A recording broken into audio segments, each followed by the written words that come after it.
ہمارے بچے سوال کرتے ہیں تو ہم ان کو سنب نہ کریں کہ نہیں نہیں نہیں یہ سوال نہیں تم کر سکتے، یہ کیسا نہیں، ان کی باتوں کا جواب ان کو دیں، ان کو سیٹسفائی کریں. اگر ہم نے ان کو سیٹسفائی نہیں کیا تو وہ یہی سوال جا کے گوگل پہ کریں گے، وہ یہی سوال کسی اور سے جا کے کریں گے جہاں پہ شاید ہم کبھی نہ چاہتے ہوں کہ وہ وہاں جا کے پھنسیں. مگر ہمیں چونکہ خود ہی نہیں پتا ہوتا نا، تو ہمارا وقت تو گزر گیا جو ہم خاموش رہے، ہم لوگوں نے ایسے سوال نہیں کیے اپنے پیرنٹس سے. لیکن آج کے بچے بہت سے ایسے سوالات کرتے ہیں، تو ماؤں کو سمجھ ہونی چاہیے کہ کیسے ان کو جواب دینا. اگر اللہ تعالیٰ فرشتوں کو بتا سکتے ہیں اور سمجھا سکتے ہیں ان کو، تو اس کا مطلب ہے کہ اس میں کوئی آر کی بات نہیں ہے اور کوسچن کرنے میں کوئی مسئلہ نہیں ہے، اور ہمیں بھی اس کو پازیٹیو لے کے اس کا جواب دینا چاہیے. یعقوب علیہ السلام کے بیٹے یوسف علیہ السلام جو تھے، ان کو بھی ان کی شریعت کے اندر بھی یہ جائز تھا، اسی لیے ان کے بھائیوں نے سجدہ کیا تھا. اس کے بعد پھر یہ سجدہ اس زمانے کے بعد پھر حرام ہو گیا، پھر اس کے بعد کوئی کسی کو سجدہ تکریمی نہیں کر سکتا. ایون یہ کہ جھک جھک کے کسی کے پیر چھونا یا کسی کے آگے ہونا، ایون علماء نے یہ بھی مکروہ کیا ہے کہ آپ جب کسی کو سلام کرتے ہیں تو آپ تھوڑا سا جھک جاتے ہیں نا سلام کرنے کے لیے، ان کو آنر دینے کے لیے. تو یہ کہ نا آنر کے لیے انسان ہمیشہ جھکتا ہے، تو یہ آنر دلایا گیا آدم علیہ السلام کو. تو علماء نے کہا اس طرح کا ذرا سا جھکنا سلام کرنے کے لیے یہ بھی فرمایا مکروہ ہے، ناپسندیدہ ہے، یہ بھی نہیں کرنا چاہیے. انسان کا سر جھکے تو صرف اللہ کے آگے جھکے بس، چاہے وہ رکوع کی پوزیشن ہے، چاہے وہ جھکنے کی کوئی بھی پوزیشن، کیونکہ اس میں تعظیم بھی ہے، عبادت بھی ہے. تو ہماری شریعت میں ناجائز ہے یہ جو آج کے دور میں آپ کئی ویڈیوز میں دیکھتے ہوں گے کہ پیروں فقیروں ان کے آگے لوگ جھک جھک کے جاتے ہیں. اللہ اکبر، استغفر اللہ، اللہ تعالیٰ معاف کرے ایسی گمراہی سے کہ اس کے بعد پیچھے بھی پلٹتے ہیں، ان کے طرف پیٹھ نہیں کر سکتے، پھر بھی جھکے جھکے ہی پیچھے جاتے ہیں. مطلب مجھے خدا خوفی نہیں ہے کہ کیسے لوگ ہو کہ جو سجدہ صرف اللہ کے لیے جائز ہے. کہ صحابہ نے تو آپ صلی اللہ علیہ وسلم کو سجدہ کرنا چاہا تھا، کہ ایک صحابی آئے ہیں دیکھ کے وہاں سے کہ بھئی وہاں لوگ اپنے بادشاہوں کو سجدہ کرتے ہیں. انہوں نے کہا یا رسول اللہ آپ زیادہ حقدار ہیں کہ ہم آپ کو سجدہ کریں، وہ اپنے بادشاہوں کرتے ہیں ہم آپ کو کیوں نہ کریں. آپ نے فرمایا نہیں، سجدہ کسی کے لیے جائز نہیں. اگر کسی کے لیے جائز ہوتا تو میں حکم دیتا کہ عورت اپنے شوہر کو سجدہ کرے، اگر جائز ہوتا وہ بھی. تو لیکن جائز ہے ہی نہیں، تو کوئی بھی نہیں کسی کو کر سکتا. کہ یہ کراٹے ہیں، یہ سیکھتے ہیں، اس میں جھک جھک کے وہ ایسے کرتے ہیں، تو پھر اب ہم کیا کریں. تو ان کو کہیں کہ ہماری شریعت کے اندر، ہمارے دین کے اندر یہ جائز نہیں ہے، ہمارا بچہ یہ نہیں کرے گا. ہم اتنا ڈرتے ہیں نا، ہائے وہ انہوں نے کہہ دیا اب ان کا تو یہ طریقہ ہے، ہم کیسے کہیں. نہیں، آپ بتائیں گے نہیں تو ان کو کیا پتا چلے گا. تو ہمیں جب یہ سمجھ ہے کہ ہمارے دین میں یہ ناجائز ہے، اس طرح کئی کلچرز میں ہے کہ اپنے بزرگ ہیں تو ان کے آگے بالکل وہ تقریباً رکوع کی پوزیشن میں چلے جاتے ہیں، تو یہ جائز نہیں ہے. یہ سر جھکے تو صرف اللہ کے آگے جھکے گا. سبحان اللہ، اللہ تعالیٰ نے اپنے آگے جھکا کے دیکھو کتنے ساری جگہ جھکنے سے ہمیں محفوظ رکھا. ہمیں کسی کے آگے جھکنے کی ضرورت نہیں، یہ پیشانی کہیں نہیں جھکے گی، کوئی کتنا ہی بڑا کیوں نہ ہو، چاہے وہ بادشاہ ہے، چاہے وہ کوئی عالم ہے، چاہے کوئی پیر فقیر ہے، چاہے کوئی بھی ہے. جب نبی علیہ الصلوۃ والسلام کے سامنے نہیں جھک سکتے تو اور کوئی کس قابل ہے. تو ان چیزوں کو سمجھے کہ یہ ہماری شریعت میں ناجائز ہے. ٹھیک ہے، اور اسی سے کسی کی گمراہی کا آپ کو پتا چل جائے گا جو اپنے لیے سجدے کرا رہا ہوگا کہ یہ آدمی خود کتنا گمراہ ہے جس کو یہ بات نہیں پتا. اگر ایسی چیز ہوتی تو سب سے پہلے صحابہ کو آپ صلی اللہ علیہ وسلم اتنے محبوب تھے، سب سے پہلے صحابہ آپ صلی اللہ علیہ وسلم کو محبت سے سجدہ کرتے. لیکن اگر وہاں نہیں ہے تو یہ آپ کے پاس سب سے بڑی دلیل ہے کہ پھر کوئی سجدے کے لائق نہیں ہے اور سوائے اللہ کے. اس نے اللہ کے ایک حکم کا انکار کیا، عملی کافر ہو گیا. اللہ کے حکم کو کہنا کہ میں اس کو نہیں مانتی، میں نہیں مانتی کہ نماز ہے، استغفر اللہ، ایسی کوئی بات اگر کرتا ہے، یا میں نہیں مانتی کہ یہ کوئی زکوٰۃ وغیرہ ہے کوئی ضروری ہے، یا میں نہیں مانتی فلاں اللہ کی بات کو میں مانتی نہیں، یہ میں نہیں کرتی وہ ایک الگ بات ہے، یا میرے سے نہیں ہو پاتا یہ ایک الگ بات ہے. یہ جو کہہ دینا ہوتا ہے نا میں نہیں مانتی، جو مرضی کر لو میں نے نہیں مانا، یہ ہے جو انسان کو عملی کافر بنا دیتا ہے. کہاں تھا ابلیس اور کہاں پہنچ گیا، من الکافرین. اور یہ اتنی ڈرا دینے والی بات ہے، کیونکہ قرطبی لکھتے ہیں اپنی تفسیر کے اندر کہ ابلیس نے اللہ کی عبادت 80,000 ایئرز کی تھی، مگر اینڈ کیا ہوا، اتنا زور سے گرا، اتنی اوپر جا کے کہ پھر سنبھل ہی نہ سکا. اسی لیے انسان کو ہمیشہ ڈرتے رہنا چاہیے. یہ نہیں کہ جو آج میری حالت ہے ایمان کی ویسی ہی رہنی ہے. ہمیں نہیں پتا ہماری موت کے بعد کیا ہے. مجھے خوش قسمت لگتے ہیں وہ لوگ جو ایمان پہ دنیا سے جاتے ہیں، جو نیکی پہ دنیا سے جاتے ہیں. کہتے ہیں وہ بہت خوش قسمت ہے. کیوں؟ اس لیے کہ ان کا تو معاملہ اس پہ کلوجر ہو گیا نا. ہمارے ابھی کلوجر کا کوئی پتہ نہیں ہے. ہمارا کلوجر کس پہ ہوگا، ہمارا خاتمہ کس پہ ہوگا. اور آپ صلی اللہ علیہ وسلم نے کیا فرمایا، انما الاعمال بالخواتین، اعمال کا دار و مدار ان کے خاتمے پہ ہے، کہ آپ اینڈ کیسے کرتے ہیں. اب دیکھیں بہت اچھا آپ کرتے رہے، جب اینڈ آیا، آخری پارے پہ آئے تو سارا چھوڑ چھاڑ کے بیٹھ. آپ نے جو کام شروع کیا ہوتا ہے اس کو جب تک مکمل نہیں کریں گے. آپ دیکھیں کوئی بھی کام ہے، آپ دنیا کا ہی لے لیں. آپ کھانا بنا رہی ہیں، کھانا بناتے بناتے آپ کو کچھ اور خیال آ گیا، چھوڑ کے وہاں سے چلی گئی، آدھا پکا آدھا کچا ہے، وہ کسی کے کھانے کے قابل ہوگا نہیں. کوئی بھی کام آپ نا اینڈ تک پہنچاتے ہیں. ایک بچہ سارا سال اسکول میں پڑھتا رہا، جب امتحان کا دن آیا تو گیا ہی نہیں اسکول، کیا ہوگا اس کا؟ تو ہماری پوری زندگی ڈیپینڈ کرتی ہے کہ ہماری موت کس حالت میں آتی ہے. چاہے ساری زندگی نیکیاں کرتے رہو، اگر وہ ٹائم پہ انسان بھٹک جاتا ہے، اس ٹائم پہ انسان اپنا ایمان کھو دیتا ہے، تو سب کیا کرایا غارت. اور اس کا دیکھیں ساری عمر کا کتنے ہزاروں، چلو اگر 80,000 نہ بھی مانے اور کچھ کہیں، پھر بھی لمبی مدت تک ایسے ہی نہیں اس کو یہ اتنا مقام مل گیا تھا کہ فرشتوں میں رہنے لگا تھا. حالانکہ وہ تو جن تھا. اللہ تعالیٰ نے قرآن پاک میں فرمایا وہ جنوں میں سے تھا، لیکن فرشتوں تک کے سٹیٹس تک کیسے پہنچا؟ اتنی عبادت گزاری کے ذریعے. مگر جب عبادت بھی تکبر پیدا کر دے تو انسان پھر ابلیس بن جاتا ہے. عبادت کے ساتھ کیا ہونی چاہیے؟ عاجزی عاجزی عاجزی. اگر عبادت ایسی ہو جائے کہ دماغ آسمان پہ چڑھ گئے ہیں، ہم تو عالم بن رہی ہوں، عالمہ بن گئی ہوں، دوسروں سے نہ سلام کرنا نہ دعا نہ کچھ، میں تو پتہ نہیں کیا چیز ہو گئی ہوں، میرے تو بس میں تو تہجد گزار، میں تو تسبیحاں ہی نہیں میری ختم ہو گئی. اس کے بعد انسان کے اندر اپنی بڑائی کا احساس آ جائے کہ وہ کسی کو کچھ سمجھے ہی نہ. لوگ میرے پاس آئے، میں تو یہاں پہ مجھے بٹھائیں، میں تو اچھا آپ نے میرا نام نہیں لیا، میں نے اتنا بڑا کارنامہ کیا، آپ نے مجھے سٹیج پہ نہیں بلایا. وہی ہے اپنی بڑائی. اس کی تعریف کیوں ہو رہی ہے، میری کیوں نہیں ہوئی؟ اس کو کیوں اتنا سٹیٹس مل گیا؟ اب اس کو یہ تھا کہ دیکھا اس وقت تک تو چپ رہا، ٹھیک ہے اپنا چل رہا تھا، ٹھیک ہے فرشتوں کے اندر بہت بڑا تھا، اس کو اس میں بھی اس کے اندر بڑائی تھی، اللہ کو پتا تھا، اندر تو تھا نا یہ چور. لیکن اب یہ ظاہر ہوئی ہے جس وقت آدم علیہ السلام کو پیدا کیا گیا، کیونکہ اب تکبر سے آگے کیا چیز نے جنم لیا؟ حسد. جب تکبر آتا ہے تو حسد خود بخود آ جاتا ہے، کیونکہ پھر انسان کسی کو نہیں دیکھ سکتا کہ کوئی اور وہ بھی بڑا ہو جائے، بڑی تو سب سے میں ہی رہوں. اب وہ حسد نے دیکھیں کیا کیا پھر، کہ اس کی وجہ سے وہ نہیں، حسد کس بات پہ تھا؟ آدم علیہ السلام کو کون سی چیز ملی تھی جس کے اوپر اس کو حسد تھا؟ ابھی تو ان کو کچھ ایسا نہیں ملا، علم اللہ تعالیٰ نے ان کو دیا تھا، اور کوئی بادشاہت نہیں مل گئی تھی کوئی، بلکہ ان کے اوپر تو رسپانسبلٹی ڈالی گئی، خلافت ہوگی، رسپانسبلٹی ہوگی، ذمہ داری کا ایک چیز ہے. لیکن اس کو یہ ہے کہ اس کو کیوں اتنا پوچھا جا رہا ہے، اس کو کیوں اتنا آنر دیا جا رہا ہے، مجھے کیوں نہیں؟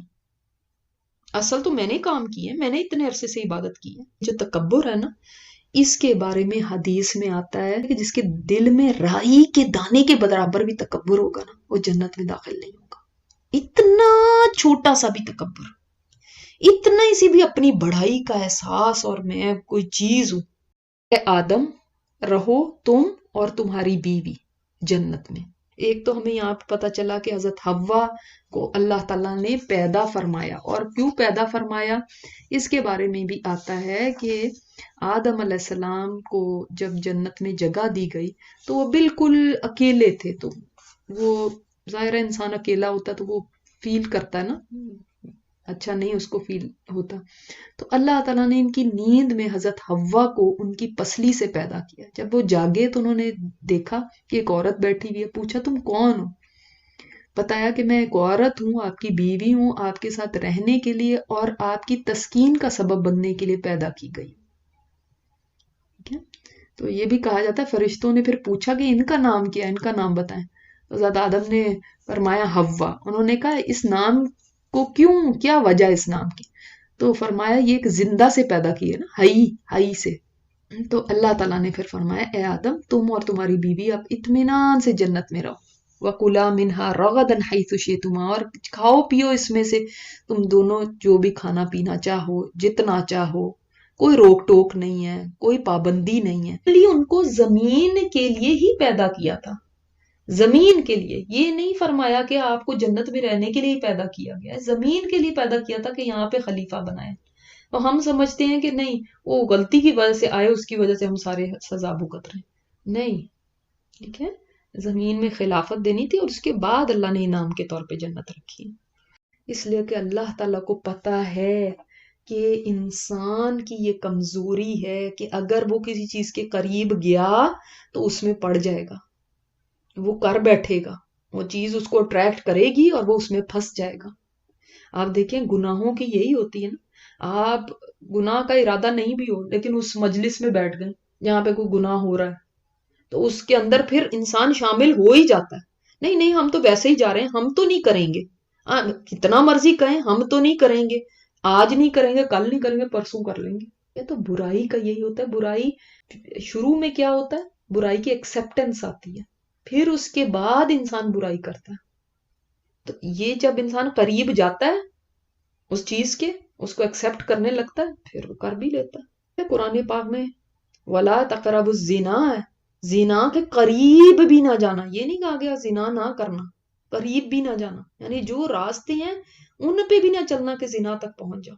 بدنگاہی، نظر شہوت سے ڈالنا کسی پہ، یہ پہلی چیز ہے، راستے کا پہلا سٹیپ ہے. کہا گیا اس پہ بھی نہیں جانا. پھر شیطان نے اپنا وار چلایا جو کہ آج تک وہ چلا رہا ہے، اور اس میں کیا کہ ان کو ایسا پھسلایا، ایسی قسمیں کھائیں کہ میں تمہارا خیر خواہ ہوں، تم ہمیشہ زندہ رہو گے، تم ایسے ہوگے. یہ قصہ دوبارہ بھی آئے گا قرآن پاک میں، 6 دفعہ اور آئے گا، 7 دفعہ ہے پورا ٹوٹل قرآن میں. اور اللہ تعالیٰ نے آدم علیہ السلام سے پوچھا تھا بعد میں کہ اے آدم آپ نے کیوں اس کی بات کو سنا؟ تو آدم علیہ السلام کیا فرماتے ہیں، یہ بھی تفسیروں میں لکھا کہ اللہ مجھے نہیں پتا تھا کہ کوئی تیری قسم بھی جھوٹی کھا سکتا ہے. کیونکہ شیطان نے کہا اللہ کی قسم کھا کے میں کہتا ہوں کہ میں تمہارا خیر خواہوں اور تم اس درخت کا پھل کھا لو. اب درخت جو بھی تھا اس سے ہمیں کوئی نہیں بحث ہے، کیونکہ بہت ساری تفسیروں میں یہ بھی لکھا، کسی نے کچھ لکھا، کسی نے کچھ، بہت ساری اسرائیلی روایات اس کے اندر ہیں. ہمیں یہ دیکھنا ہے کہ دیکھو شیطان نے کیسے دونوں کو بہکا دیا. جہاں پہ قریب بھی جانے سے منع کیا گیا تھا اس درخت کے قریب بھی کر دیا اور اس کا پھل بھی کھلا دیا. اور پھر دیکھیں کہ اسی وقت دونوں کے لباس اتر گئے، جو جنتی لباس انہوں نے پہنا ہوا تھا وہ اتر گیا، جو ان کا پاک وہ مکان تھا وہ بھی ان سے چھن گیا، نکلوا دیا اس نے نا ان کو وہاں سے. اتنی خوبصورت جگہ میں، ایسی پرفیکٹ جگہ میں رہتے تھے، وہاں سے بھی نکلے. اور تمہارے لیے زمین میں ٹھکانا ہے اور فائدہ اٹھانا ہے ایک وقت مقرر تک. تم اب جاؤ زمین کے اندر رہو. اب ایک گیٹ آؤٹ کر دیا گیا جنت سے، عزت سے تو نہیں جا رہے نا، ایک ہوتا کہ ایک پروٹوکول کے ساتھ جاتے، زمین پہ تو جانا ہی تھا، لیکن ایک ہے کہ اب اے بھی تو نکل جاؤ، اتر جاؤ یہاں سے. ہمارے عمل تو ایسے ہیں کہ یہیں پہ رہنا ہے. ہماری حوث، ہماری خواہشات، ہمارے لالچ، ہمارے جو خوف ہیں، ہمارے جو بھروسے ہیں، وہ سب ایسے ہیں کہ جیسے یہیں پہ یہ ہمارے بس یہاں سے جانا تھوڑی ہے. چاہے جنازے لوگوں کے اٹھ رہے ہیں، وہ جائیں گے تو جائیں گے، ہمیں کیا، ہم نے تھوڑی جانا. اور ابھی نہیں جانا، اگر جانا بھی ہوگا نا تو ابھی نہیں ہے نا، تو ابھی بڑا ٹائم ہے. جس طرح جمع کرتے ہیں، کیا ایسا نہیں ہے کہ جیسے پرماننٹ رہنا ہے؟ بس حاصل کر لیے آدم نے اپنے رب سے کچھ کلمات. اچھا اب کہا جاتا ہے، تفسیروں میں لکھا ہوا ہے کہ جب آدم علیہ السلام کو دنیا میں اتار دیا گیا نا، اب وہ اتنے پشیمان ہوئے. ایک جگہ آدم علیہ السلام تھے، ایک جگہ بی بی حوا تھی، ایک جگہ شیطان کو بھی اتارا گیا. اتنے کہ زیادہ وہ پریشان تھے کہ یہ ہم سے ہو کیا گیا، کیا کر دیا ہم نے، ہم سے کیوں ایسا ہو گیا. یعنی بہت شرمندگی، سوچیں کہ ان کو اس وقت تو نہیں پتا تھا کہ توبہ کیسے کرنی ہوتی، کیا ہم کہیں توبہ کے لیے. تو اللہ تعالیٰ نے ان کو کلمات سکھائے. پھر دیکھیں جب انسان پشیمان ہوتا ہے نا، جب انسان کے دل کے اندر یہ بات آتی ہے کہ میں نے غلط کر دیا، یہی توبہ ہے، یہ توبہ کا فرسٹ سٹیپ ہے. یہ نہیں ہوتا کہ انسان اس کے غلط کر لے، اس کے بعد شیطان نے جو خود کیا وہی وہ انسان کو سکھاتا ہے نا، اس کے بعد ماننا ہی نہیں ہے کہ میری غلطی ہے. شیطان نے نہیں غلطی مانی، اس نے نہ کوئی پشیمانی ظاہر کی، نہ کوئی توبہ کی، بلکہ دھڑلے سے رہا میری کیا غلطی ہے. ابھی انسان یہ نہ سوچے اور اس کی وجہ سے نہ رک جائے کہ اللہ نے پتہ نہیں مجھے معاف کرنا بھی ہے یا نہیں، اب تو اتنی زندگی گزر گئی ہے، لو اب میرے سے تو پھر پتہ نہیں دوبارہ نہ کہیں ہو جائے، کیا فائدہ معافی مانگنے کا، حج پہ جاؤں گی تو ایک ہی دفعہ توبہ کروں گی. یہ نہیں ہونا چاہیے رویہ. جو ہی پتہ چلے نا میری غلطی ہے، اسی وقت مان لیں، اسی وقت جھک جائیں، اسی وقت اللہ تعالیٰ کے سامنے اپنی شرمندگی ظاہر کریں. انسان جب توبہ کرے تو کنونس ہو کے کرے کہ اللہ میری توبہ قبول کر لے گا، اللہ بڑا مہربان ہے. دیکھیں فتاب علیہ، اللہ تعالیٰ نے فرمایا اس نے پھر مہربان ہو گیا. انہ هو التواب الرحیم. میں نے تواب کا معنی آپ کو کیا بتایا؟ بار بار توبہ قبول کرنے والا. تو آدم علیہ السلام نے تو صرف ایک ہی غلطی کی تھی. بار بار کیوں کہا؟ کیونکہ اللہ کو پتا ہے بار بار اس آدم سے اور اس کی اولاد سے غلطیاں ہوں گی، بار بار انسانوں سے غلطیاں ہوں گی، بھول چوک ہوگی، خطائیں ہوں گی. اس کے لیے کہا کہ بار بار توبہ قبول کرنے والا. تو انسان کبھی یہ سوچ کر نہ بیٹھے کہ اب کہاں ہوگی، میں نے تو پچھلی بار توبہ کی تھی وہ بھی تو میرے سے نہیں پھر اس پہ رہا گیا، اب میرے سے تو نہیں رہا جائے گا، توبہ قائم نہیں رہے گی. نہیں، آج توبہ کرو. کبھی یہ نہ سوچو اللہ معاف نہیں کرے گا. توبہ کر کے بھی ہمیں کیا پتا اللہ نے معاف کیا بھی ہے کہ نہیں. اللہ معاف فرمانے والا ہے، اللہ بڑا مہربان ہے. اللہ تعالیٰ نے جن لوگوں کی توبہ نہیں قبول کرنی ان کے بارے میں قرآن میں فرما دیا. ایسے لوگ ہیں جو کہ ان کی توبہ نہیں قبول ہوگی، جو سیئات کرتے ہی جاتے ہیں، جو نہ گناہ چھوڑتے ہیں اور توبہ توبہ توبہ توبہ کرتے رہے. گناہ تو چھوڑنا ضروری ہے نا. اب گناہ بھی کرتے جائیں اور ساتھ کہیں کہ اے توبہ استغفار توبہ استغفار.